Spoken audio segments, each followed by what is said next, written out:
लीजिए। और मैं तो इस बात को कह रहा हूं कि बनारस में भी अगर इसी तरह से सघन जांच कराई जाए तो नरेंद्र मोदी बनारस के सांसद नहीं हो सकते। मैं दावे के साथ कह रहा हूं, यहां पर भी इस तरह से फर्जी घोटाला किया गया है। बिहार गवर्नमेंट इन नाज in page cannot be found, जो हम अभी वोट की बात कर रहे थे वेबसाइट पर, धमाके का असर है क्या? बिल्कुल। कल के प्रेस कॉन्फ्रेंस का पहला रुझान आना शुरू, राहुल गांधी प्रेस कॉन्फ्रेंस का रुझान आना शुरू हो गया। बिल्कुल, ये देखिए, this the Maharashtra government in page cannot, ये महाराष्ट्र का है, ये देख रहे हैं, ये महाराष्ट्र का। इसी तरह मैंने जो जो नाम लिया, महाराष्ट्र, बिहार, मध्य प्रदेश, ये सबने अपने वेबसाइट से वो जो इलेक्ट्रॉनिक वोटर लिस्ट है वो गायब कर दिया है। जिन्हें एक नेता प्रतिपक्ष के रूप में और जिस व्यक्ति ने पूरे हिंदुस्तान की पदयात्रा की एक जननायक के रूप में इस लोकतंत्र को और देश के संविधान को बचाने के लिए कल जो 50 मिनट के लगभग उन्होंने अपनी एक तरह से पावर प्रेजेंटेशन किया है, वो मुझे लगता है कि देश ने पूरी दुनिया में वो चीज़ सच सामने गई है। और चोरी जैसा शब्द आपने जैसा प्रयोग किया वो बहुत छोटा लगता है। ये कहना बल्कि उचित होगा कि वोटों की डकैती चुनाव आयोग और भारतीय जनता पार्टी कैसे मिलकर कर रही हैं। नमस्कार, आप देख रहे हैं देश की बात। हमारे साथ कांग्रेस के प्रवक्ता संजीव सिंह जी मौजूद हैं। और राहुल गांधी ने कल जो बम फोड़ा था प्रेस कॉन्फ्रेंस करके, उसे बम फोड़ने का शब्द इसलिए मैं इस्तेमाल कर रहा हूं, इतने बड़े खुलासे उन्होंने किए हैं चुनाव आयोग के खिलाफ। उस पर बात करने के लिए संजीव सिंह जी हमारे साथ हैं, उनसे हम बात करेंगे। चुनाव आयोग से इलेक्ट्रॉनिक डेटा मांगा है राहुल गांधी जी ने, और उन्होंने कहा कि हम 6 महीने से रिसर्च कर रहे थे, सब कुछ तैयार कर रहे थे, सब प्रूफ लेकर के कल वो मैदान में उतरे हैं और प्रेस कॉन्फ्रेंस किया उन्होंने। देखिए, राहुल गांधी जी ने एक नेता प्रतिपक्ष के रूप में और जिस व्यक्ति ने पूरे हिंदुस्तान की पदयात्रा की एक जननायक के रूप में इस लोकतंत्र को और देश के संविधान को बचाने के लिए कल जो 50 मिनट के लगभग उन्होंने अपनी एक तरह से पावर प्रेजेंटेशन किया है, वो मुझे लगता है कि देश ने पूरी दुनिया में वो चीज़ सच सामने गई है। और चोरी जैसा शब्द आपने जैसा प्रयोग किया वो बहुत छोटा लगता है। ये कहना बल्कि उचित होगा कि वोटों की डकैती चुनाव आयोग और भारतीय जनता पार्टी कैसे मिलकर कर रही हैं, वो सब कुछ सामने आया है। और मैं उन बातों को रिपीट नहीं करना चाहता, इसलिए कि राहुल गांधी जी के उस बम का जो एक्सप्लोजन था, जो विस्फोट इतना तगड़ा हुआ है कि चुनाव आयोग की वेबसाइट से बिहार, मध्य प्रदेश, महाराष्ट्र, राजस्थान की ई वोटर लिस्ट गायब हो गई है। और आपके लोग पूछेंगे कि इसका सबूत क्या है, तो मैं उस सबूत के साथ भी आपके सामने लाना चाहता हूं कि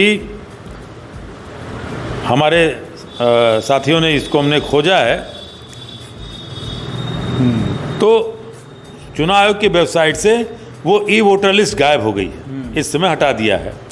तो कहीं न कहीं राहुल गांधी जी ने 4 बार चिट्ठियां लिखी चुनाव आयोग को, जिनको न संज्ञान में हो। उनके तमाम ऐसे उन्होंने अपने लेख लिखे, अखबारों में आए, सब कुछ आपने देखा।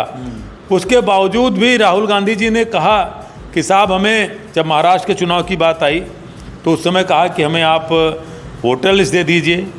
और जो आप 5:30 बजे के बाद कहे कि शाम को इतनी बड़ी लंबी लाइन लग गई कि आपके पास एकाएक मतलब करोड़ों वोटर आपके पास पैदा हो गए महाराष्ट्र में, तो उसकी हमें सीसीटीवी फुटेज दे दीजिए। आप बताइए कि इस युग में हम आप जो साक्षात्कार दे रहे हैं, इंटरव्यू दे रहे हैं, इसकी सीडी निकाल करके आप सैकड़ों वर्ष रख लीजिए, नहीं खराब होने वाली। लेकिन चुनाव आयोग ने आनन फानन में ये फैसला ले लिया कि हम 45 दिन में वीडियो फुटेज समाप्त कर देंगे। तो चोर की दाढ़ी में तिनका उस समय स्पष्ट रूप से झलक गया। तो राहुल गांधी जी ने कहा कि पहले मध्य प्रदेश में हमने देखा कैसे वोट चोरी हुई, फिर हरियाणा की बात की, फिर महाराष्ट्र की बात की। और जो भाजपाई ये कहते हैं कि साहब जहाँ हार जाते हैं वहाँ बात करते हैं, अरे भाई कर्नाटक में तो हमारी सरकार है, कर्नाटक में हम हारे हैं क्या? तो राहुल गांधी जी ने इस बात को कहा कि बात हार जीत की नहीं है, ईवीएम और बैलेट पेपर की भी नहीं है। जब चुनाव आयोग कंप्रोमाइज रहेगा तो आप कुछ भी कर लीजिए। जब एम्पायर को दूसरी टीम के लिए फैसला लेना है, शकूर राणा एक एम्पायर हुआ करता था पाकिस्तान का, आपको ख्याल होगा, बहुत ही विवादित एम्पायर था। तो जहाँ वो पाकिस्तान को जिताने के लिए हर वो काम करता था, तो उसी तरह से आधुनिक शकूर राणा के रूप में चुनाव आयोग भारतीय जनता पार्टी के लिए काम कर रहा है। और राहुल गांधी जी ने इस बात को सही कहा कि आप ईवीएम की बात करें चाहे पेपर बैलेट की बात करें, जब चुनाव आयोग कंप्रोमाइज रहेगा तो आप वहाँ से उम्मीद कैसे रख सकते हैं। और इसको लेकर के उन्होंने जो 5 चीज़ें कहीं, जो महादेवपुरा में है वो 1,250,000 वोट फेक वोटर हैं। और उसमें कैसे कहा, चूँकि ये बेंगलोर के सेंट्रल बेंगलोर की लोकसभा की एक विधानसभा आती है, उसमें उन्होंने कहा कि साहब 11,965 डुप्लीकेट वोटर हैं, 4,009 वोट फर्जी पते पे हैं, 10,452 वोट एक ही पते पे हैं और 4,132 वोट बिना फोटो के अवैध हैं और 33,692 वोट जो फार्म 6 के द्वारा जो नए वोटर कौन होते हैं। जैसे मान लीजिए 2024 में जो नौजवान वोट नहीं दे पाया होगा, मान लीजिए उसकी उम्र 18 साल से कुछ कम रहेगी तो नहीं दे पाएगा, लेकिन वो दूसरी बार वोट दे पाएगा। जैसे उसको उत्तर प्रदेश में विधानसभा की देनी है तो 22-23 साल उम्र हो जाएगी। इलेक्शन कमीशन सरकार के लिए काम कर रहा है। बिल्कुल, तो ये जो चीज़ें आई, और उसमें ये भी बता दूं कि राहुल गांधी जी ने खुलासा करते हुए कहा कि उसमें जिस तरह से 2-3 वोटरों का नाम लिया संदिग्ध लोगों का, जिसमें एक आपको विशाल सिंह का नाम लिया है कि जो वाराणसी लोकसभा के कैंट विधानसभा में भी वोट करते हैं और बेंगलोर सेंट्रल के महादेवपुरा में भी वोट करते हैं। और कैंट विधानसभा का मैं इसलिए कह रहा हूं कि विशाल सिंह पुत्र महिपाल सिंह ये नाम है।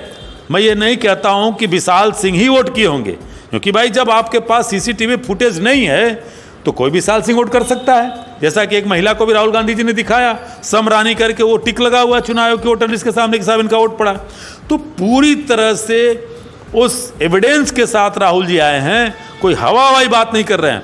और मैं इसलिए आपके चैनल पे कहना चाहता हूं कि सुप्रीम कोर्ट को, जिसको विशेषाधिकार है, सुओ मोटो के तहत चुनाव आयोग को तलब करना चाहिए और इस पर जांच बैठाना चाहिए। और जो भी अधिकारी इसमें संलिप्त पाए गए, जैसा राहुल गांधी जी ने भी कहा कि जो रिटायर हो गए हैं उनको भी हम खींच लाएंगे, ये जिम्मेदारी अब इस देश के, मुझे लगता है कि न्यायालय की बनती है, क्योंकि न्यायालय में सबकी उम्मीदें हैं।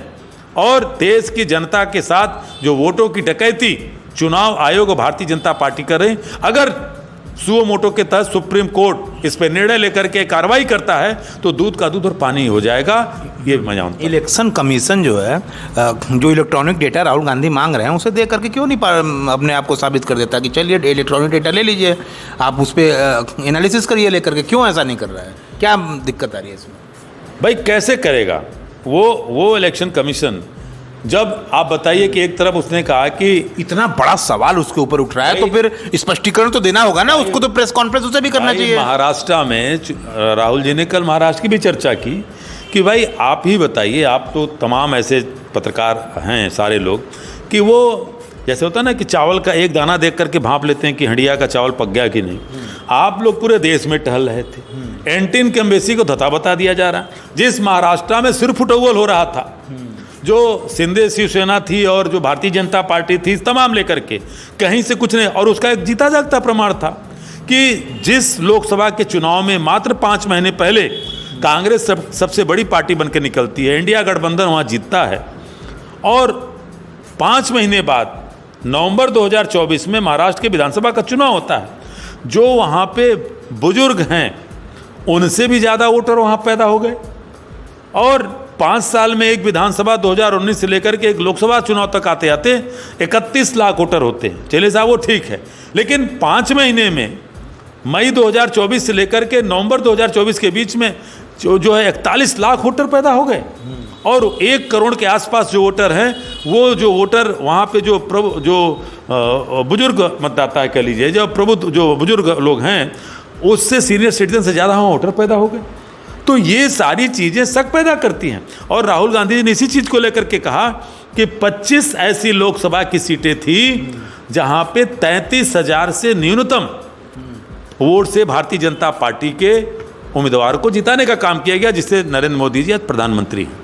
अगर इस बात में उन्होंने एक सीट का उदाहरण देकर के कहा बेंगलोर सेंट्रल का, और ऐसे ही 25 सीटें, और निश्चित है कि चुनाव आयोग और भारतीय जनता पार्टी चोली दामन का साथ मिलकर के न करती होती तो आज भारतीय जनता पार्टी छोड़ दिए, नरेंद्र मोदी जी इस देश के प्रधानमंत्री न होते, जो आज देश की दुर्गति हो रही है। देवेंद्र फडणवीस तो ये कह रहे हैं कि राहुल गांधी ये बेबुनियाद के आरोप लगा रहे हैं, क्या हो गया इनको, इस तरीके की बातें कर रहे हैं एक सांसद होकर के। देखिए तमाम हर तरफ से तो राहुल गांधी पे हमला ही हो रहा है, कोई चुनाव आयोग से स्पष्टीकरण क्यों नहीं मांगता? ये देखिए, मैंने अभी आपसे कहा था ना, ये देखिए वेबसाइट है ये क्या लिख रहा है कि ये बिहार का है, the election Bihar government in नाज in page cannot be found. जो हमें अभी वोट की बात कर रहे थे वेबसाइट पर, धमाके का असर है क्या? बिल्कुल। कल के प्रेस कॉन्फ्रेंस का पहला रुझान आने शुरू, राहुल गांधी प्रेस कॉन्फ्रेंस का रुझान आना शुरू हो गया। बिल्कुल, ये देखिए, this the Maharashtra government in page cannot, ये महाराष्ट्र का है, ये देख रहे हैं, ये महाराष्ट्र का। इसी तरह मैंने जो जो नाम लिया, महाराष्ट्र, बिहार, मध्य प्रदेश, ये सबने अपने वेबसाइट से वो जो इलेक्ट्रॉनिक वोटर लिस्ट है वो गायब कर दिया है, हटा दिया है। और राहुल गांधी जी बार बार कह रहे थे अब चुनाव आयोग अपने ही इलेक्टोरल रोल पे विश्वास नहीं कर रहा है। भाई उन्होंने जो राहुल जी ने कहा कि जो 7 फीट का आपने देखा बंडल खड़ा किया था वो चुनाव आयोग का है, और किस बात की चुनाव आयोग कह रहा है शपथ पत्र? अरे निर्लज्जता की भी कोई सीमा होती है, चुनाव आयोग को कहना चाहता हूँ, तनिक भी अगर शर्म हो तो उसकी जांच कराओ। बड़े व्यंग आ रहे हैं कि चुनाव आयोग जिसकी सरकार बनाना चाहता है उसकी सरकार बना दिया है चुनाव आयोग, इस तरह के चुनाव आयोग पे व्यंग कसे जा रहे हैं। फिर भी चुनाव आयोग एक प्रेस कॉन्फ्रेंस क्यों नहीं करता राहुल गांधी के लिए? भाई मैं तो कह रहा हूं इस बात को ना कि उस चुनाव आयोग को, अब जैसे भारतीय जनता पार्टी के इस नेता का नाम लिया, अब वो कह रहे हैं कि साहब राहुल गांधी जो बात उठा रहे हैं इसका मतलब SIR सही है। इसका मतलब कि ये है कि राहुल गांधी जी ने जो आप लोगों के चोली दामन का जो संगत है उस पर जो हमला किया है, आप नंगे हो गए हो। SIR गलत नहीं है, वो प्रक्रिया गलत नहीं है, लेकिन समय गलत है। उसके जो संसाधन मांगे जा रहे हैं वो गलत है। समय रहते आप मांगते हैं, कोई दिक्कत नहीं है, क्योंकि इसी चुनाव आयोग ने बिहार के जहाँ तक SIR की बात की जा रही है तो आपने रिवीजन उसका किया था ना, जो लोकसभा से जो चुनाव, जिससे नरेंद्र मोदी जी भी तो चुने गए, बिहार में सबसे ज़्यादा तो NDA को ही सीट मिली, तो इसका मतलब नरेंद्र मोदी जी क्या उसको गलत मानते हैं? अगर जनवरी 2025 में उसका रिवीजन किया गया, सुप्रीम कोर्ट ने कहा कि इसी आधार पे आप बिहार का चुनाव करा लीजिए। सुप्रीम कोर्ट ने कहा कि भाई आप आधार को भी मान लीजिए और राशन कार्ड को भी मान लीजिए।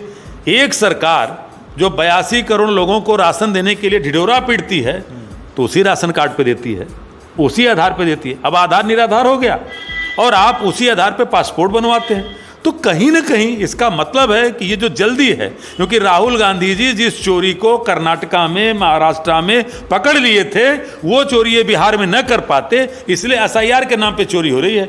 1 महीने में आप सारे प्रपत्र मांग रहे हो, और प्रपत्र मांग रहे हो तो मतदाता कौन बन जा रहा है?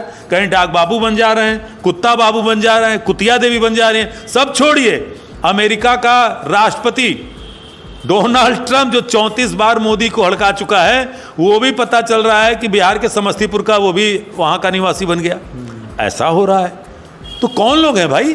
तो इसका मतलब है कि एक लंबी गड़बड़ झाला चुनाव आयोग भारतीय जनता पार्टी के पक्ष में बिहार में दूसरे रूप में करने वाली थी, इसलिए भाजपाई अपना दूसरा चेहरा दिखा रहे हैं कि SIR सही है। SIR की प्रक्रिया पे सवाल नहीं है, लेकिन SIR के टाइमिंग पे है, क्योंकि जिस SIR का खुलासा किया, एक बंद कमरे में वोट बना रहे थे BLO, वो एक ईमानदार पत्रकार ने जिस तरह से उसका खुलासा किया, श्री अजीत अंजुम ने, उस पर आपने FIR करा दिया। क्या हुआ? आज तमाम लोग उस तरह, एक मेरे पास राय साहब हैं, अब बताइए उनकी बहू का नाम है, वो बक्सर के हैं, अब कहा जा रहा है कि साहब ये आपकी जो बहू है फलाने की पत्नी है कि नहीं, मुखिया से लिखवा के देखिए। मुखिया के पास कौन सा राइट है पंचायत आयोग के द्वारा, पंचायत विभाग के द्वारा? तो इस तरह की जो चीज़ें की जा रही हैं, आप सीधे सीधे वोटों की डकैती कर रहे हो। इसलिए हमने जो कल संसद में भी माफ़ कीजिएगा, आज संसद में और कल सारे इंडिया गठबंधन के जितने नेता थे कल वो रात्रि भोज पे आमंत्रित भी थे, सबने देखा। और आज संसद में हमारी नेता प्रियंका गांधी जी, खड़गे साहब और तमाम जो है इंडिया ब्लॉक के नेता वहाँ इकट्ठा होकर के इस बात का विरोध कर रहे हैं कि वोट चोर गद्दी छोड़। और ये अगर इस बात को कहा जाए वोट चोर गद्दी छोड़, अगर नैतिकता नाम की चीज़ है तो आज ये सरकार कहीं से भी प्रधानमंत्री नरेंद्र मोदी जी प्रधानमंत्री के पद पे बैठने के लायक नहीं है। इस सरकार को इस्तीफा देकर के हट जाना चाहिए। और ईमानदारी की बात कहूँ, उनको तुरंत कहना चाहिए कि चुनाव आयोग राहुल गांधी के लगाए गए आरोपों का निष्पक्ष जांच करे। अगर इसमें जो जो प्रक्रियाएं सामने आती हैं, अगर इसमें साफ पाक होते हैं तो बिल्कुल देश स्वागत करेगा। आखिरी सवाल जनता से जुड़ा हुआ सवाल होना चाहिए। मैं जनता के बीच का पत्रकार हूँ। चुनाव आयोग का काम है निष्पक्ष रूप से चुनाव कराना। ऐसे में जनता का क्या होगा? जनता तो इतने बड़े बड़े आरोप राहुल गांधी लगाए, जनता क्या सोच रही होगी? जनता के ऊपर क्या बीतेगी? उनके वोट का क्या इस्तेमाल हो रहा है? देखिए, जनता से बड़ा संगठन किसी का नहीं होता और जनता की लाठी में आवाज़ नहीं होती। जब वो पड़ती है तो बड़ी से बड़ी सत्ता धाराशायी हो जाती है और वही हाल इनका होना है। उस जनता को तो 5 साल में एक बार मौका मिलता है ना, यानी 4 साल 11 महीने 29 दिन के बाद 30वें दिन एक बार मौका मिलता है उसको वोट डालने का। वो भी अगर इस तरह से असर डाल रहा है, धांधली हो रही है और चोरी हो रही है, तो क्या इम्पैक्ट पूरे देश की जनता पे जाएगा? हम 135 करोड़ लोगों के लिए सवाल आपको बिल्कुल उन जनता के सवालों को हम लेकर के आए हैं। बिल्कुल, मैं तो इस बात को कह रहा हूं कि अगर एक विधानसभा में 11,965 डुप्लीकेट वोट पैदा हो रहे हैं वोटर, तो आप 140 करोड़ पे जो उसमें बालिग मतदाता है उसका गुणांक कर लीजिए तो चुनाव आयोग कितने मतदाता पैदा कर रहा है? अरबों में। और ये जनता के अदालत में राहुल गांधी जी ने इस चीज़ को रख दी है और निश्चित है कि एक बड़ा जन आंदोलन की शुरुआत आज राहुल जी बेंगलोर से कर रहे हैं और लगातार इस चीज़ की खुलासे होंगे। अभी तो केवल एक बेंगलोर सेंट्रल के महादेवपुरा विधानसभा को उन्होंने बताया, महाराष्ट्र को हल्के में बताया और ये पूरी तरह से उन्होंने कहा कि मैंने 4 बार चिट्ठियां लिखी, जब कोई जवाब नहीं आया, जब मुझे सीसीटीवी फुटेज नहीं मिला, मुझे चुनाव आयोग के द्वारा वो इलेक्टोरल रोल नहीं मिला, तब मैं जा कर के अपने लोगों के द्वारा मैंने 6 महीने, अब आप सोचिए कि वो 7 फीट की जो पूरी चीज़ मिली है, एक एक नाम को, जैसे आपका नाम जितेंद्र यादव है तो आपको छांटने के लिए पूरा देखना पड़ रहा है और पता चला है कि उसी में ऐसे ऐसे लोग मिले 4-4 बार वोट कर रहे हैं और 4-4 बार वोट एक ही जगह नहीं कर रहे हैं। कई जगह जैसे बनारस में लोकसभा में यहाँ कोई विशाल सिंह है वो बनारस में करते हैं, वो बेंगलोर में करते हैं, ऐसे कोई महाराष्ट्र में भी कर रहा है। तो ये जो चीज़ें चल रही हैं, क्योंकि एक वोटर एक ही जगह वोट करेगा। और इसमें भी एक चीज़ और बता दूं, जो सबसे बड़ी शक की बात है, राहुल जी ने एक अच्छी बात कही कि एक समय जब पेपर बैलेट होता था तो एक ही दिन में चुनाव होता था। हम लोग को अच्छी तरह ख्याल है, हम लोग को बचपन में देखते एक ही दिन चुनाव होता था। आज क्या मजाल है, क्या माजरा है भाई कि आप इतने आप जो है संसाधनों से इतने मजबूत हो गए हैं कि आपकी न्यूज़ या जो आप प्रसारित करना चाहोगे ये अमेरिका और यूरोप में बैठे लोग देख लेंगे। और आप संसाधनों से मजबूत हैं, आप एक एक चुनाव 6-6, 7-7 राउंड करा रहे हैं। लोगों के बीच से तो चुनाव की जो संवेदना वो तो मर जाती है। उत्तर प्रदेश में 6 राउंड का चुनाव होता है, दूसरे राज्य में कहीं 3 राउंड। अरे भाई क्यों हो रहा है? आप जब संसाधनों से मजबूत हैं सारी चीज़ें, तो एक बार में चुनाव क्यों नहीं होता? ये निश्चित है कि इसके पीछे भी आने वाले दिनों में राज सामने आएगा, क्योंकि इसकी भी संभावना है कि जिस तरह से हमने कई जगह देखा कि 2-3 राउंड में यही भारतीय जनता पार्टी जिन राज्यों में चुनाव होता है वहाँ हारती है या विपक्ष हारता है, ये जीतते हैं, और जब दूसरे राउंड में कहीं बात आती है पता चलता है वो हारते। तो ये भी एक शंका है कि चुनाव आयोग मैनिपुलेशन कर रहा है भारतीय जनता पार्टी के साथ मिलकर के और वोटों की डकैती कर रहा है। लाख लाख लोग वोट बढ़ जा रहे हैं एक छोटी सी विधानसभा में। आप बताइए कि बेंगलोर सेंट्रल की जो दिखाया है, तो आप उसी तरह से पूरे देश में कर लीजिए। और मैं तो इस बात को कह रहा हूँ कि बनारस में भी अगर इसी तरह से सघन जांच कराई जाए तो नरेंद्र मोदी बनारस के सांसद नहीं हो सकते। मैं दावे के साथ कह रहा हूँ, यहाँ पर भी इस तरह से फर्जी घोटाला किया गया है। जब यहाँ का एक व्यक्ति जो कि राहुल गांधी ने दिखाया जाकर के अगर बेंगलोर में वोट दे सकता है तो निस्संदेह ऐसे तमाम लोग होंगे जो बनारस की लोकसभा में फर्जी वोटिंग किए हैं, जिसकी बदौलत नरेंद्र मोदी 1.5 लाख से किसी तरह अपनी हार बचा करके जीते हैं।